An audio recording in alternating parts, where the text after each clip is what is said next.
All right, good afternoon, everyone. Today is Wednesday, the 13th day of March, 2013. So it's 3/13/13 today. We got our 2 points in 59 minutes today. It took us, hang on, let me bring up the thing. I write all this stuff down in case I forget it. It took us 3 trades, 59 minutes to get our 2 points today. We took a total of 6 trades today. So far this month we've taken a total of 78 trades, and we are at plus $2,730 a contract in the last 11 days trading. Okay, that's all from the live trading room. Let's see, we have... yes. Interrupt here for 1 second.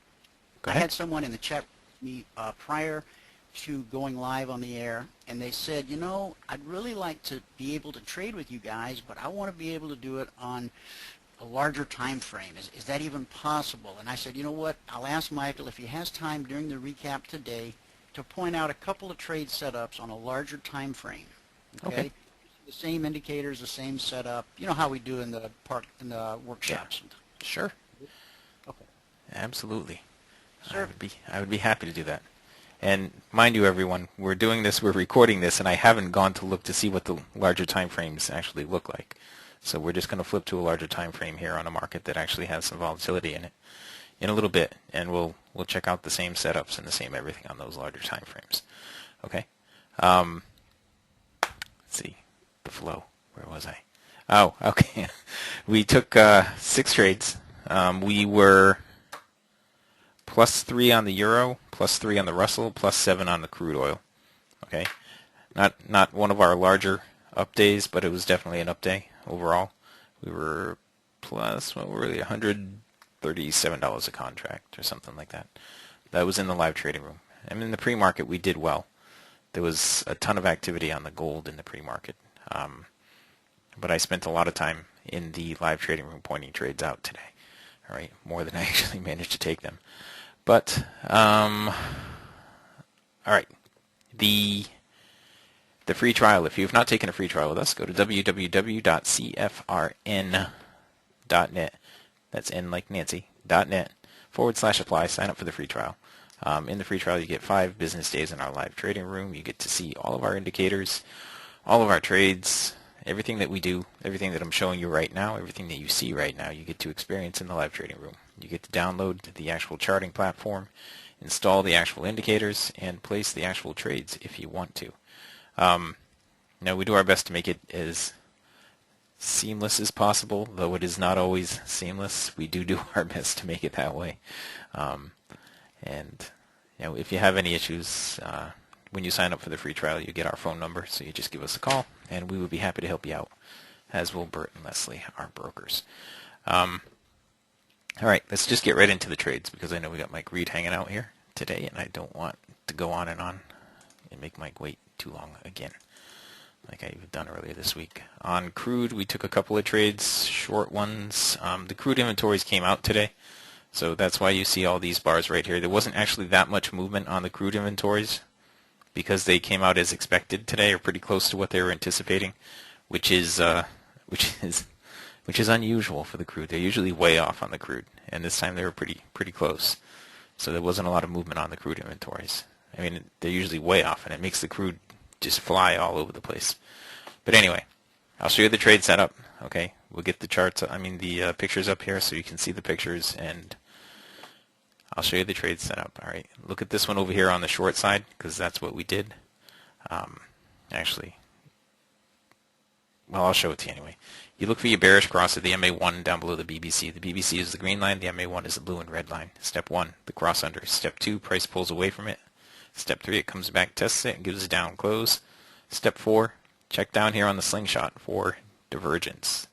Now in this case it would be bearish divergence because you're going short, so you want the cycle to be red and the green line to be moving away from the cycle.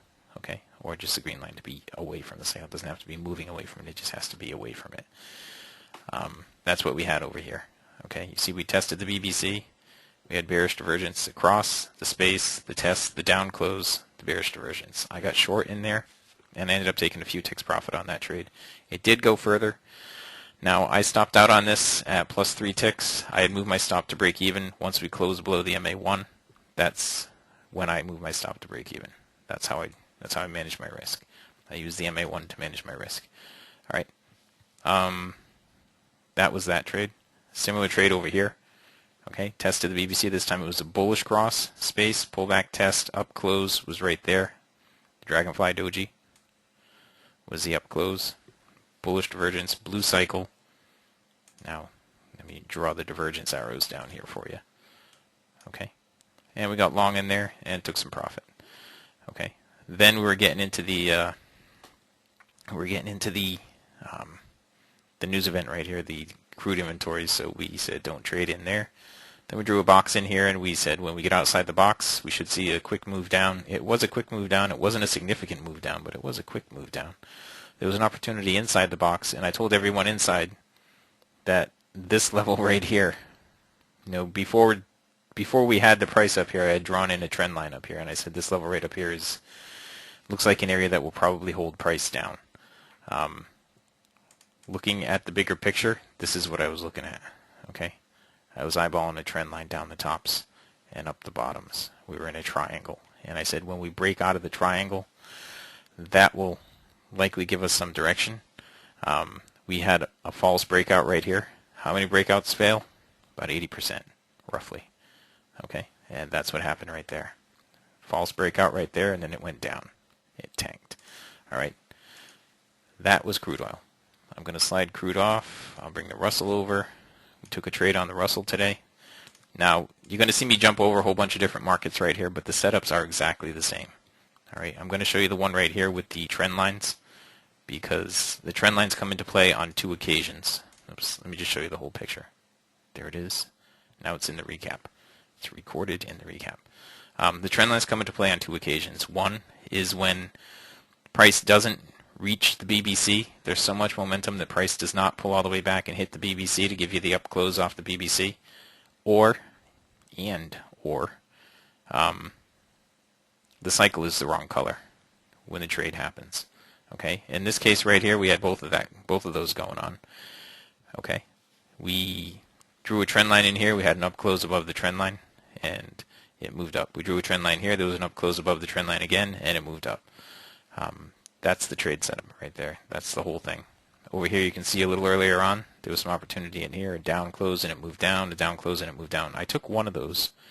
I don't have the arrows drawn on it, but I took something in here.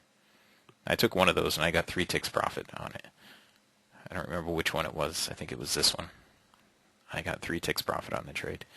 That was the Russell this morning. Okay. Same exact trade setups as the ES, is the crude oil, is the gold, as the NQ, as soybeans. It's the same exact trade setup. Okay, I'm going to go through some other markets right now. I didn't trade the NQ. Let me jump on gold. I did put a trade on gold, but I got to break even on it, I think. Right there. Okay. Let's see. Opened up in here, and again, looking at the same things.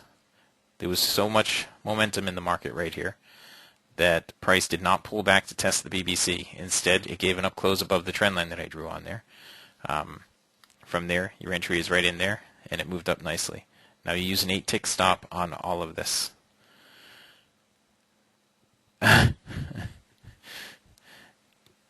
And I'm doing this at the speed of light.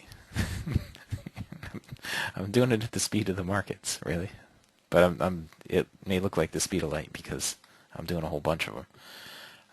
All right, and you had your bearish cross here. It came down, pulled back just a little bit. You see how we got a little bit of divergence down here? Then we had the down close below the trend line. So there was another entry opportunity right in there. Then it pulled all the way back up to the BBC. There was another entry opportunity right there. Now these are the 2 different trade setups right here. Okay, all at once. There was an entry opportunity right there that dropped down to here. Then an entry opportunity right there that was off the BBC. This one had so much momentum it didn't pull back and test the BBC. This one did test the BBC and it's got a red cycle. So you could have shorted there or right there. Okay, either one of those and it worked out just fine. There was a down close over here. This one didn't work out. It got held in by the MA1. I drew the box in here. I said when you get up above the box, it should move up, and it did. I said it should move up quickly. It didn't move up quickly, but it did move up. This one over here was pretty interesting when it was happening. We had this area in here, and we tested the BBC, got a down close. There was profit on that trade, and I know some guys were in that trade, and then they held on to it through all this. And I said on this box right here, when it breaks out of this box, you get the down close on this right here. You should see a significant and fast move, because you're going to get the down close below the trend line and a down close outside the box all at once. I draw these boxes on here, by the way. That was, and I was telling everybody when it does do that, that would be one of those trades that, could make, I think I said 30 to 40 ticks in a couple of seconds. And it went from here to here in about less than a second, I think. If you look at that, 10:22:28, I'm sorry, 10:22:03, 10:22:03 to 10:22:03. So it did go from here to here in less than 1 second. I'm sorry, 10:23:03. In less than a second. That was 20 ticks it dropped in less than a second. And then it moved sideways and dropped some more and more and more. It was kind of funny the way that all came together, and I said, it's going to do that, and it did. And I know some of the guys in the live trading room got, they took a good hunk of profit out of this right here. Okay, some of them were in from back here, but it was a good opportunity, and there were more of them that followed up. Now you see how it went back and forth here a few times. The slingshot was not giving us the opportunity to get into the trade on those, not until right here, this down close right here. Okay, right there. All right. Then it changed directions, and there was opportunity on the long side there and there. And then it changed directions again, and more opportunity on the short side. I think I'm going to move this over a little. I shorted in here on the down close, and it moved really fast, and it ended up getting me back out here on break even. There was a question about bottoming. This was a bottoming formation right in here. When we had the cycle, the divergence closed, and the cycle hit the BBC, and we didn't put in a lower low at the same time. That was a bottoming formation, and from there it went up, and that's it. That was when we didn't trade anymore on the gold today. It got pretty flat in there. There were some more opportunities in there, but I think, let me just look and see. Yeah, over here on the long side, right in here. But that was after the morning session ended. Okay, that was gold. Let's see, I'll bring up soybeans. I did take a trade on soybeans today. I ended up getting a break even on it. It was this one right here, and I wasn't really paying attention to it. I had actually even forgot that I placed the order there. Then the order filled, and then I forgot I had it on. And then when I realized I had it on, it was up here, and I moved my stop to break even. And then I forgot I moved my stop to break even. I was really busy with other stuff. And it took me out at break even there. But I did say the trade was right there at 14.44 even. And it moved up from 14.44 up to 14.46 and a quarter. So that was 2 1/4 cents, or the equivalent of 2 1/4 ES points that were in that trade. Okay, had I been really focused on it, I would have been able to take more profit out of that, and my results for the day would have been higher. But I was doing something else, clearly. We had a down close in here. Now this is the soybean pits open up right here. Okay. Now the opportunity was in here, right here in the pre-market. Well, I'd call it pre-market. It was 10:21. And I know we have at least one of our partners took this opportunity right in here. He made 20 ticks on, well, somewhere in here he made 20 ticks on the move down. And right there on the down close below the trend line, again the down close below the trend line, and the down close below the trend line again over here was another opportunity. There was still divergence. You're still anticipating the green line moving down into the cycle. All right, so it did move down, and that all worked out just fine. Now it changed directions, and there was an opportunity to get long in here, which I did get long, and that gave 2 1/4 cents, as I said, and then it got really choppy, and there's just nothing in there right now. There was an opportunity right in here to get short, but right now is not a good time to be trading the beans. I say now's not a good time to be trading the beans. The first hour is usually the best time for the beans. From the open, the first hour. The beans do trade well in the pre-market too. Let me just show you that. Okay, they typically trade really well in the pre-market too. So let me just show you. You see these big moves here in the pre-market. So the beans are, they're very tradable in the pre-market as well. But once the pits open up, then it's usually this period right in here, from here to here, where the beans trade pretty well. Okay, after that, they're not as good. With the ES, now we know the ES went zone to zone, like Dwayne had mentioned, but we didn't have any opportunities on the ES because the zones were too close together.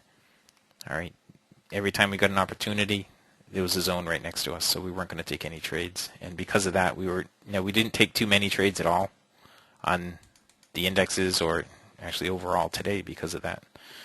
All right, we were kind of late on our trading today. On the euro, there was an opportunity right in here, the bullish cross, tested the BBC with the up close. We got long right in there and took that. There was another opportunity here that I had mentioned, but I didn't take. Right in here on the short side I highlighted, and right here. I did mention this at the open, and I mentioned this, but I didn't take either one of them. Those are valid trade setups, as is this one right here and this one right here. Okay, those are all valid trade setups on the euro. The yen, I believe we pointed something out on the yen today, but nope, maybe we didn't. I don't have anything highlighted. I think right in here I said we had good bullish divergence in here is what I said. We needed an up close when this was coming together, but I didn't highlight it. Okay, I didn't keep following it, so nobody could see it unless they had their own charts. All right, now let's slow things down a little bit. It's 12:39. I'm going to be quick in here. Okay, let's double the time frame. Okay, we'll go to an 8-tick chart. All right. This is a slower chart. It's half the speed of the other one. Okay, half the speed of the other one. And it's just random choosing an 8-tick, but the same exact type of setup. Okay, you're looking at the same things. In this case, your risk would have to be more. On the other ones, we risk 8 ticks, which is twice the range of a bar. On the other one, in this one, you'd have to risk 16 ticks. But then again, your gains would be huge. If you got in here on the down close because the cycle is blue, you have the divergence. You get in here on your down close, 92.70, your risk would have to be up at 92.86, which would be right up here. All right. So, but the entry was here at 92.70, and it dropped all the way down here to 92.25. So that's what, $450 a contract. So you risked 160 to make 450. That seems like a pretty good deal. Where it is right now, just jump over here where it is right now. There's your trend line. You're still drawing the same exact trend lines. Your original trend line would have gone up like this. It would have gone up the bottoms, but then you got that wick down there, so you would have had to take that into account. By the time you get a down close here, you've lost your divergence, so you have no trade in there. Let's just go back in here, see if there's any other. There's nothing in there. Here's one right here. On the up close right there. Okay, the up close right there is 92.98. So your risk would have to be all the way down at 92.82. Okay, which is down here. All right. Now in this case, you had the bullish cross, the test of the BBC with the up close, bullish divergence with a blue cycle. You're in right there. Again, $160 risk, and how far did it go? $420 on that one. $420. That's sticking with the range charts, and that's because I like range charts. I think you get so much more information out of range charts than you do with any other type of chart, and you do. There's no denying it. You get more information out of a range chart than you do out of any other type of chart. If somebody was old-timey and they didn't want to go to a range chart, yep, and we'd look like on a 15-minute chart or. All right. Here we go. Let's look at it here on a 15-minute chart. Now again, you're looking at the same exact thing.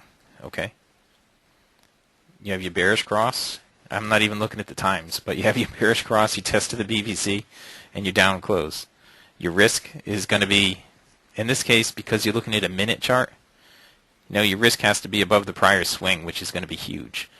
But if you say you wanted to have, say, a 20-tick risk and you had a 20 by 40 bracket, something like that, and you move your stop to break even after, say, I don't know, 10 ticks profit. In this case right here, you would be entering on the down close right here, on this down close, after testing the BBC at 92.57. You'd say your risk would be up here at 92.77, 20 ticks risk, your target would be 92.17. All right, but so you enter here, it dropped down here to 92.47. So without really looking at it, I said 10 ticks. You'd have your stop at break even. You would have gotten out of that at break even. Over here, your up close is right here, 92.73. Okay, the bullish cross, the test of the BBC. Oops, the up close isn't there. The up close is right here, actually, 92.73. Again, 20 ticks risk, we'll say. So 92.53 is your stop down here, and 40 ticks profit target. Now, even if you had a 20 tick bracket, I don't know. 92.97, it gets all the way up there to 92.97 from 92.73, 24 ticks profit. So you'd have your stop at break even, maybe lock some profit in. The green got up into the cycle. The same thing that you always expect. Once it reaches the cycle, you expect it to pull back some more. That's a 15-minute chart. Okay, and this is what is this? Crude oil. I don't even know what market it is that we're looking at, but you're looking at the same exact thing, and that's a 15-minute chart. Let's throw it on a 5-minute really quick, and I know I'm going on here much more than I had anticipated going on. But here, this is a 5-minute chart, and you see all of our trades today, all over the place here. But you're looking at the same things. You'd be drawing trend lines. You'd be looking for your divergences and drawing trend lines in the same places. You'd be looking for your down closes and your up closes. Like right over here, you had bearish divergence, a bearish cross. Right here, you have a bearish cross. You don't get a pull away until this bar. You get your test of the BBC, then your down close right in here. Okay?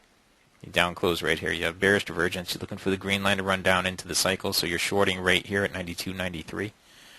With 20 ticks risk on it. It didn't go up at all, really. From 92.93, it drew down 4 ticks, and then it immediately gave, 30 ticks right there. What was it? What did I say? 92.93. Yeah, 30 ticks right there. 70 ticks right in here. That's $700 a contract right there, and that's in an hour. Okay? There you have it. That is what it looks like on larger time frames. I mean, even if you wanted to switch this to something else, if you wanted to get really funky and do tick charts or volume-based charts, things like that. Where do you go to a daily chart? A daily chart. Okay, let's do that. We'll go to a daily chart. Is that chart. where the rubber hits the road? Here we go. You have your bullish cross, your divergences. Now in here, you're going to have to draw your trend lines and all that. Okay? So your first trend line would go something like this. So you're looking for an up close above that trend line, which happens right here after your bullish cross. There's your up close. There's your bullish divergence. You're in long right here on a daily chart. You're in long right here at 93.92. I'm sorry, 93.92. Where's your risk going to be on a daily chart? Where's your risk going to be? Well, heck, you'd have to put it below the swing. The bar that got you into it, we'll say, okay, in this case, which was right there. So what was the high of that? Was 92.94. You'd have to have your risk down here about 70 ticks. All right, but where did it go from there on a daily chart from there? 92.94 all the way up to 98.66. 92.94 to 98.66. Now, doing the math in my head, but it's about $5,000, right? About that. Okay. You can do it whatever time frame suits you the best. You can use. All right, Yeah. and I want to show you guys that this, we use the 4-tick range in the live trading room, but to the person, I forget your name, that was talking to me in the chat room prior, the exact same trade setup, the exact same indicators. All you have to change is the time frame. That's it. You don't change anything else. It's just the time frame. and that was crude oil. Off the range chart, then you do need to adjust your stop. Yes. But if you stick with a range, if you go from 4-tick range to 8-tick range to 12-tick range, then your stop's built in. You just double that number. Yep. If you have questions on it, email us support@cfrn.net. Yes. Exactly. So anybody that's on the free trial, you should have gotten an email from me to find out what it takes to become a partner. Anybody that hasn't taken the free trial, go to www.cfrn.net/apply, sign up for the free trial. We have a partners meeting tomorrow night. If you're a partner, just a reminder, tomorrow night, 9 p.m., partners meeting. If you have any questions, email them to us ahead of time, if you know them ahead of time. And that's it. With that, I'm going to wrap up the recording here because I know we got Mike Reed waiting in the sidelines here, and Robin just had to take off. All right, so we're going to wrap it up. If you were in the free trial yesterday and Monday, you have in your inbox what it takes to become a partner. All right. If you have any questions about it, give me a call. My phone number's in the email. If you don't have that email, send us an email at support@cfrn.net. All right.